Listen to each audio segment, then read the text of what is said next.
उनके हित के लिए जरूरी है कि धर्म, सनातन धर्म मजबूत रहे और धर्म की रक्षा के लिए ये काम है। ये सारे अभियान जो है ऋषियों ने धर्म की रक्षा के लिए किया। तो धर्म का प्रचार और धर्म की रक्षा होनी चाहिए। जो तीसरी पुत्री है स्वयंभू मनु शत्रुपा की प्रसूति कल निवेदन किया था। उनकी 16 बेटियां हैं। 13 का विवाह धर्म से, एक 14वीं का विवाह संपूर्ण विश्व देवों से, 15वीं का विवाह चंद्रमा से और 16वीं सती का विवाह भगवान शिव से किया। ब्रह्मा जी ने और नारद जी ने दक्ष को बताया कि ये छोटी बेटी जो तुम्हारी है यह शिवा है, सती है, शक्ति है इसमें, और ये भगवान शिव की अंश है, इसको भगवान शिव को समर्पित कर दो। दक्ष ने नारद जी ब्रह्मा जी की बात मानकर शिव जी को अपनी बेटी दे दी। विवाह करने के बाद दक्ष ने भगवान शिव से कहा कि कल तक संबंध दूसरा था, अब दूसरा हो गया। रिश्ते बदल जाते हैं, अब नया हो गया। जो नया होता है वही माना जाता है। अब आप मेरे दामाद माने पुत्र हो गए। दामाद जो है वो पुत्रवत होता है। पिता 4 होते हैं कम से कम। एक जो जन्म देता है वो पिता है। कभी आपत्ति काल में जिसने प्राणों को बचा दिया, जान बचा दी, वो भी पिता है। 2 हो गए। जो जीविका देता है वो भी पिता होता है, इसलिए 3 हो गए। जिसने आश्रय दिया, जीविका दी, नौकरी दी, लाइवलीहुड दिया, और चौथा कन्या प्रदाता पिता है। जिसने अपनी बेटी दान की, कन्या दान किया, वो भी पिता है शास्त्र के अनुसार। अब इस समय 3 पिता को लोग भूल जाते हैं, चौथे को ही याद रखते हैं। अंतर इतना ही है। लेकिन भगवान शिव भूले नहीं।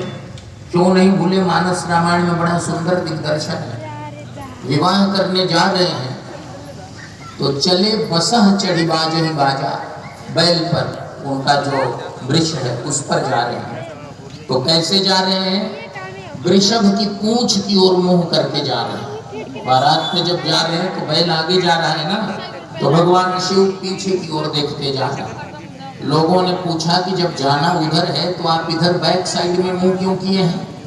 तो भगवान शिव ने कहा अपने मूल को मत भूलो।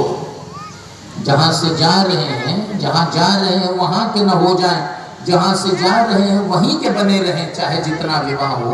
भगवान शिव ने विवाह में ये दृष्टिकोण दिया। चले बसह चढ़ी बाजे बाजा, देख से वही सुरगन सुरत्रिय मुस्काही, बर लायक दुल्हन जग नाही। तो ये सती चरित्र है। दक्ष ने कहा कि जो है ठीक है, लेकिन आगे से मैं जब मिलूं तो पिता को प्रणाम कैसे किया जाता है? एकदम सिर जमीन पर रखकर। शिव जी ने कहा कि मन ही मन कहा कि मैंने आज तक अपने पिता ब्रह्मा जी को भी प्रणाम नहीं किया। न उन्होंने कहा, इतनी जटाएं हैं, गंगा जी हैं इस पर, सांप बिच्छू हैं कि एक बार सिर नीचे करूं तो सब पूरा देश ही डूब जाएगा। कितने सांप बिच्छू सब बिखर जाएंगे, फैल जाएंगे। और आप कह रहे हैं कि सिर नीचे गिराकर प्रणाम करना बड़ा खतरा है। मेरे लिए तो फ्री है, मैं प्रणाम मन से ही करता हूँ। हाथ भी नहीं जोड़ सकता, दोनों जोड़ेंगे सांप दोनों तरफ लिपटे हुए हैं, खतरा हो जाएगा।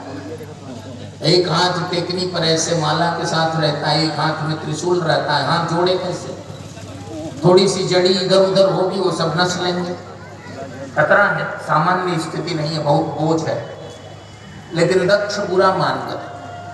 दक्ष ने कहा कि इसको कई बार समझाया लेकिन मान नहीं रहा है, जानबूझकर मेरा अपमान कर रहा है। ससुर और दामाद में पहला झगड़ा हुआ, आज तक नहीं हुआ था। ससुर दामाद का पहला झगड़ा भगवान शिव के यहाँ शुरू हुआ। बाकी सब ठीक ठाक है, घर में बड़ी शांति है, लेकिन जहाँ ससुराल वाले तेज मिलेंगे ना, वहाँ अशांति उपद्रव करा देंगे। बुरा न मानो, होली। अब समान व्यवहार करता हूँ। तो सती ने कहा कि मेरे पिता और सब में अंतर आपको नहीं आता। मेरे पिता में और सब में आपको अंतर नहीं है। सबके साथ, शिव जी कहते हैं कि मैं सबके साथ समान व्यवहार करता हूँ। जो महात्मा होते हैं, जो तत्वदर्शी होते हैं, उनकी संज्ञा है हमारे यहाँ, उनका विशेषण है समदर्शी। भागवत के 11वें स्कंद में समदर्शिनः कहा है भगवान, और श्रीमद् भगवत गीता में तो विस्तार से ही है समदर्शी। भगवान भी समदर्शी हैं और भगवान शिव भी समदर्शी। ब्रह्मा जी ने देखा कि दोनों में कुछ तालमेल हो जाए,